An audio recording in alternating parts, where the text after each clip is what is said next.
Kevin Sitt was born in Harlem in 1966, raised in Daytona Beach, Florida. Mr. Sitt graduated from the Atlanta College of Art in 1991 with a BFA in printmaking. Since graduating from college, Mr. Sitt has been exhibited in several solo and group exhibitions throughout the country and abroad. He is also a published poet and writer, and was featured performance poet during the 1998 National Black Arts Festival, sharing the stage with such luminaries as Amiri Baraka, Sonia Sanchez, and the poets of the Nuyorican Poets Cafe. He has also appeared as a featured poet on a hip-hop music production by rap and R&B music producers organized Noise.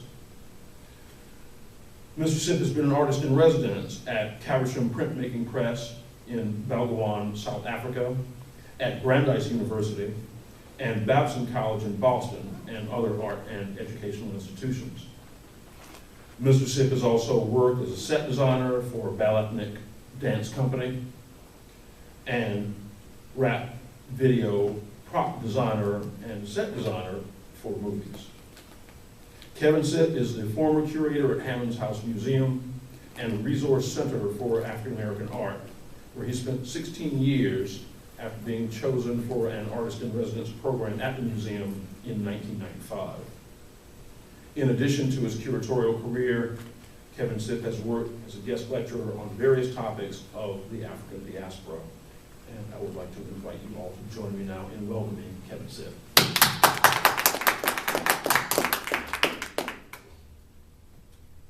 Thank you, Ed. Wonderful. First of all, let me say that I am honored to be here as a moderator for such a wonderful and necessary discussion.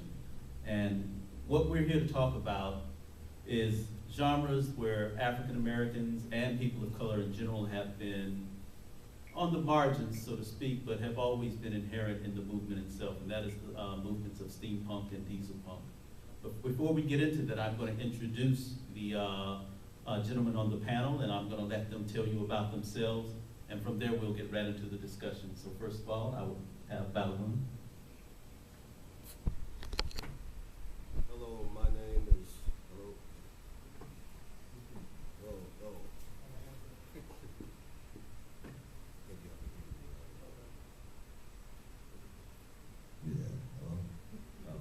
Sure you're right. My name is Balagun Ojetade. I am an author, martial arts, master instructor of indigenous African martial arts, a traditional priest of the Yoruba tradition called Ifa. I am considered, I guess, a quote-unquote expert on steampunk because I happen to be the person to write the first book on steampunk.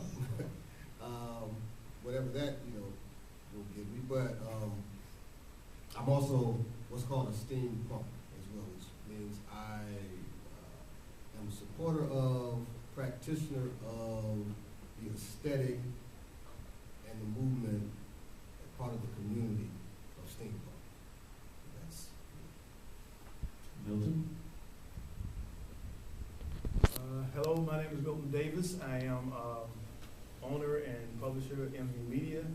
I'm also an author, specializing in sword and soul, and I also write steampunk as well. And great to be here. All right. I'm Mark Curtis, local Atlanta area steampunk, as Milton said. I'm also a junk sculptor, which comes in very handy for doing steampunk pieces. And I got into the movement. I was big into doing junk art and working on my motorcycles. And my wife said, I'd like to go to Dragon Con, and I was like, okay. Then she said I'd like to wear costumes, and I was like, nope. And she worked on me. I said, fine, but I'm not dressing as Captain Kirk. And I started looking around, and I was very interested in the steampunk because my wife and I, we both like some of the older science fiction, some of the Jules Verne, but as well as the 1950s radio plays, and that's how I got where I am right now. Okay. Now, let's get right into the discussion.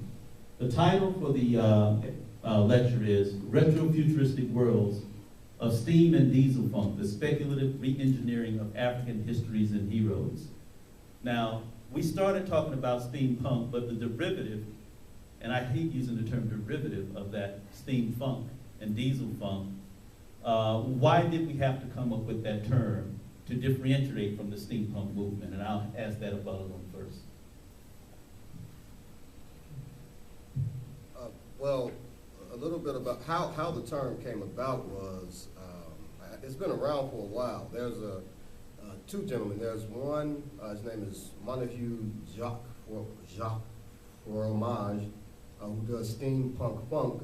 And then there's Savan Gupta, who calls himself a count named Slick Brass, who does, he calls his thing steam funk as well, STEAM capital FUNK. So that movement has been around. We were on Black Science Fiction Society.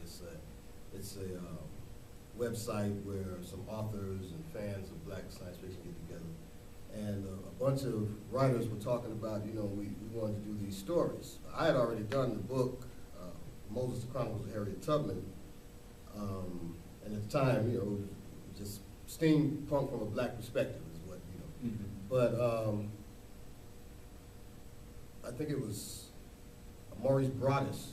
He said, I call my work steampunk, what I do. And he had written a steampunk short story called Pimp My Airship.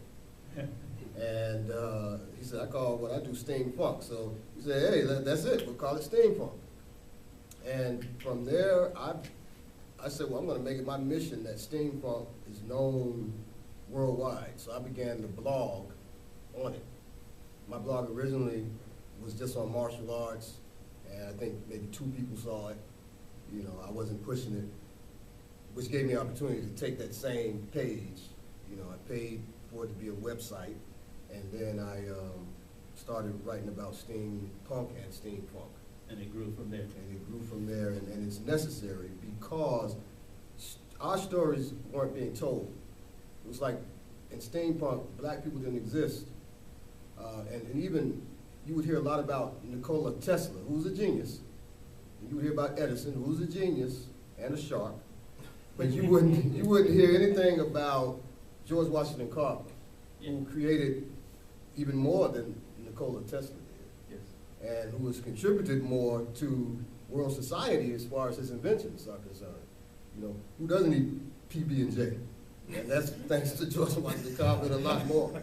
Yes. So, that's why it was a necessary thing where we differentiated, because when you see steampunk, it's going to be telling stories that have previously been untold. Okay. Anything you want to add to that, Milton? Basically what Balaam said, when I first started writing, writing what I was writing, I really didn't recognize it as being steampunk. I'd written a story called Rite of Passage, and Balaam read it and said, this is steampunk, right? And I'm like, no, it's not. It's also history. But as he started to explain to me what steampunk was, I was aware of it. I've seen it around and stuff, but it wasn't really anything that interested me from that standpoint. But as we started to talk about it more and what we were doing, I thought adding the steam technology would add another element to the whole fantasy process and telling the story. And I started really getting excited about it. As far as I'm concerned, from a publisher standpoint, using the steampunk term helps to differentiate what we're producing. When somebody sees that word, they know exactly what they get. And I feel like there's a market out there, there's people out there that want to see steampunk from that perspective. They want to see African and African American history incorporated into the whole genre. Now, mind you, there's always been black people participating in steampunk. Yes. And there's a large group of them, and they've been involved in it for a long time. But what we felt was lacking was that vision from African American perspective. It was like, as long as you play the game this way, everything's fine. But we're going to ignore all this other history and just base it on this particular narrow view, which we felt like that wasn't really being realistic about it. Did he take you have on it, Mike?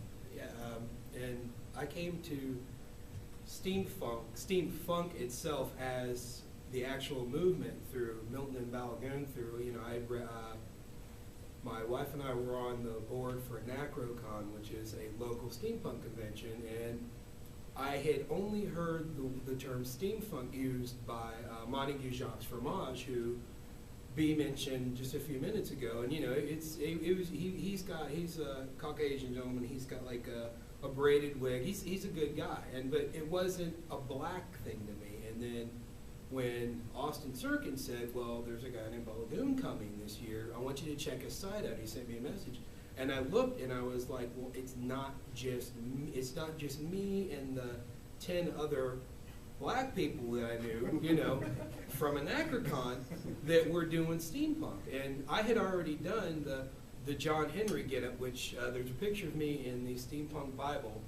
I'm actually holding this hammer. I've got the first version of the backpack that it attaches to. And what happened was my wife and I, the first year we did the steampunk, it was, you know, everybody was doing the same. It was very Victorian based, or a few people had done the American Civil War, and we did the same thing. I had like a old pirate coat that we got, and our stuff was, you know, my wife was dressed very Western, I was dressed very British, and then the next year I said, well, I want to do something that no one's done, and I said, what could I do? I said, wait a minute.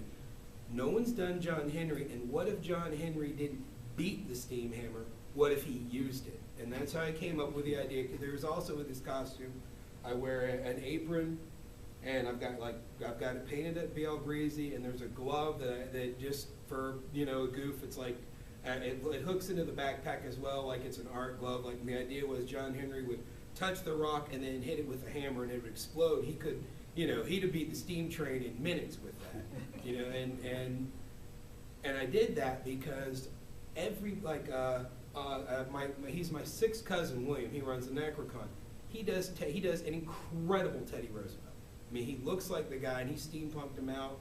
We've got another friend of mine, John Strangeway. He does steampunk Boba Fett, which I am. God forgive me, I'm his sidekick, Steampunk Lando Calrissian. That came about a little bit later, but it was always, everything I'd seen, even in the steampunk books, the black guy was still the side character. You know, the guy that gets killed. You want to be on Star Trek? Here's this red shirt. Go die. And I said, no, because John Henry, what's more steampunk than John Henry? Just right off the bat, it's got every element to it, and that's why I ran with it. And I've since done, I did nondescript because I did not want to get into the specifics of any tribe and take the chance of offending, which I'm usually not afraid to offend anyone. But this one time I said, you know what, I'm going to go with the simplistic, just obviously an African. I'm not going with a specific tribe because then, you know, you can get a little hairy. I've got a African tribesman, which this jacket actually goes to. And when this has everything on it, the idea is, this is a British coat. It's a British desert coat. My wife found the pattern, made the coat. She didn't finish the sleeve because she knew I was going to attack it with a machete, which is what I actually did. And this is, you know, come to Africa, try to take my stuff, this is what happens. And so that's where I went with it. I wanted to do some stuff. And I thought about doing Native American because my mother is a Native American. But it had been done. It had been done sometimes good, sometimes poorly, mostly by Caucasians. So I was like, you know what? I'm not even going there. I want to do African American and African steampunk. It was so rare at the time, and now, thank God, there's more and more of it out there in the costuming, in the books, in the movie. Wonderful, wonderful. And this is really great because those of us of a certain age who grew up watching Wild Wild West and waiting for that show to come on, watching the reruns, and basically being a fan of a certain time period, which was the Victorian time period. But we always had to deal with the issues of multiculturalism and how people of color, not only African Americans, but any person of color was presented in those time frames. Especially when you look at the literature that was coming out from H.G. Wells, from Jules Verne, coming up into the Pulp Fiction period. which for the most part had a lot of racist and racial stereotypes going on. And even in the visual depiction of people of color in these images was always very, very derogatory, because those derogatory images became a quick, safe way of depicting African Americans, Africans, Asians, Latinos, you name it.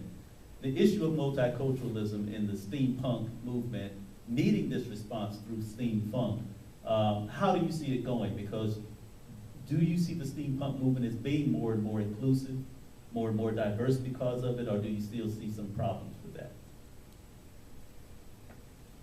It's been an interesting journey. What we've seen, and I know what I've seen personally, is it's almost there's what you say you want to happen, but how you actually react to it.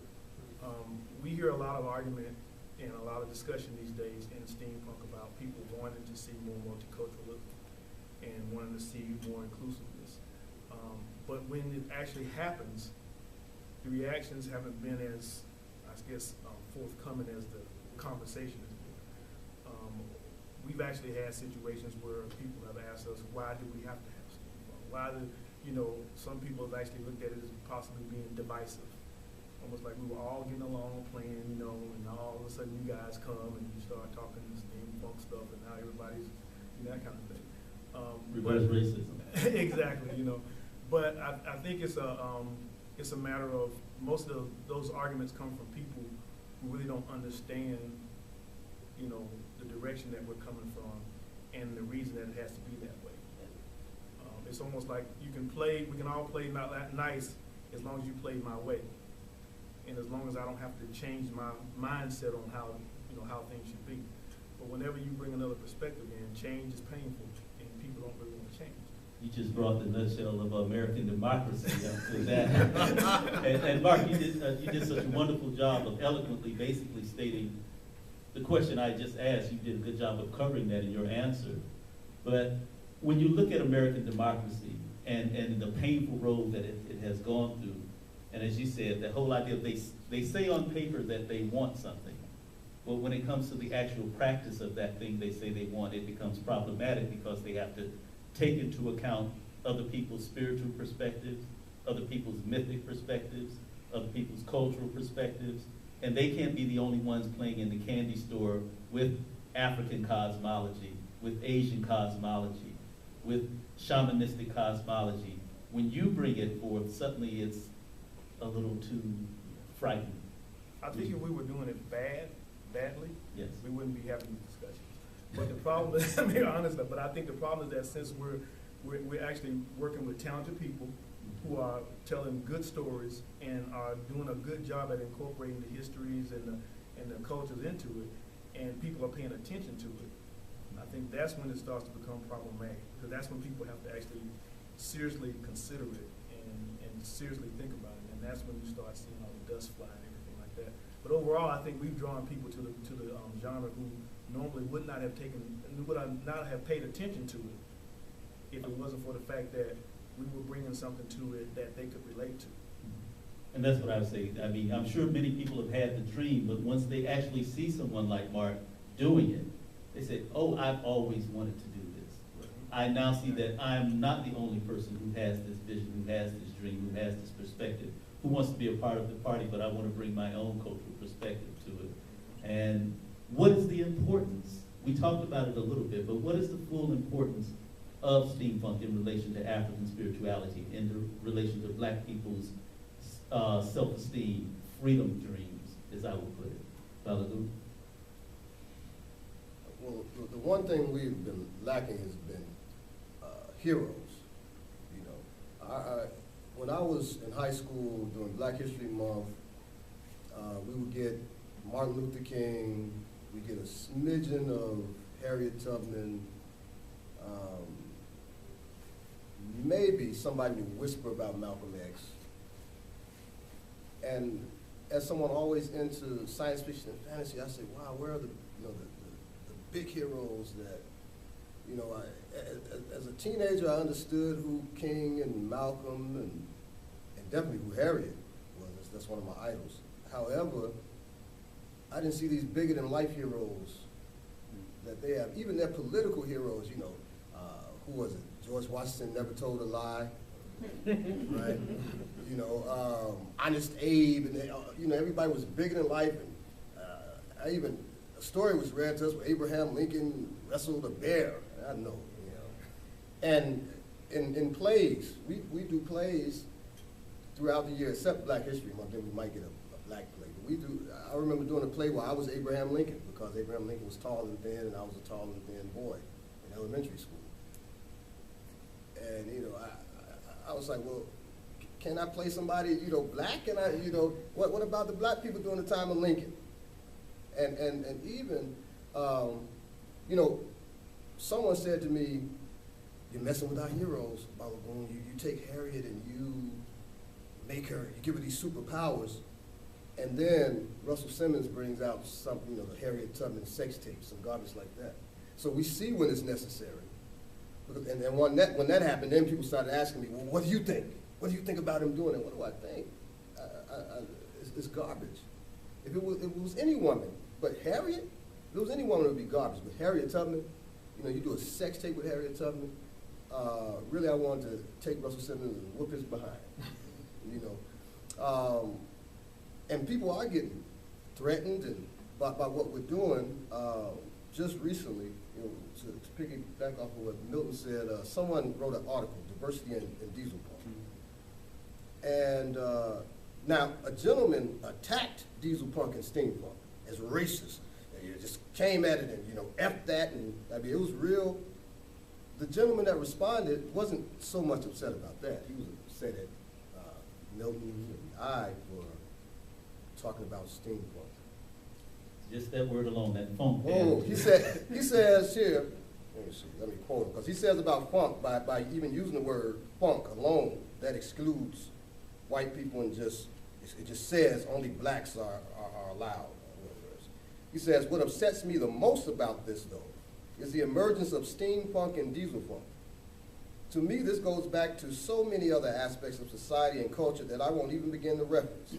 The point is, your right hand is saying that you want to be included and treated equal, while your left hand is creating a situation where you are being exclusive and segregating every other race out.